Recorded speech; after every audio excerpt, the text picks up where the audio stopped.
Pemuda adat minta bantuan TNI, gembok OPM keok dikepung dari darat, laut, udara, sinyal menyerah.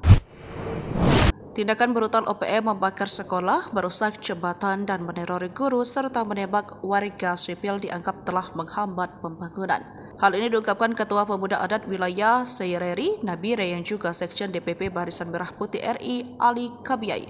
Sebagaimana dikutip dari poskopang.com Jumat 28 Juni 2024 meminta bantuan TNI. Kabiyai yang juga Ketua DPD Pemuda Mandala Trikora Provinsi Papua ini mengatakan tindakan KKB alias OPM sangatlah brutal.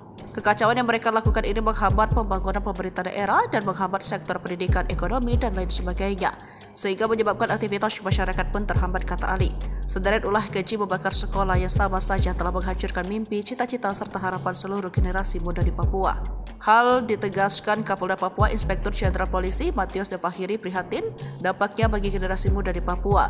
Kasus pembakaran sekolah itu terjadi di Kampung Pogapa, Distrik Homeo, Kabupaten Intan Jaya sekitar pukul 8 waktu Indonesia bagian timur dan penembakan warga sipil bernama Alexander Parapak 20 tahun. Namun aksi keji tersebut dibalas dengan serangan cepat dari Nanggala Kopassus dan gabungan pasukan elit TNI Polri. Pasukan TNI Tipagau yang merupakan pasukan di bawah koordinasi Undios Kogoya kabur. Bahkan TNI kemudian melakukan pengepungan dari 3 matra yakni darat, udara, dan laut. Juga memutuskan logistik untuk OPM.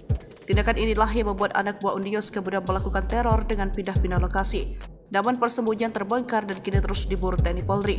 Panglima Kogab Wilhan 3 Legend TNI Richard T. Tampu Bolon mengatakan, hingga kini patroli di distrik Homeo merupakan langkah proaktif upcome gabungan untuk mewujudkan situasi keamanan wilayah.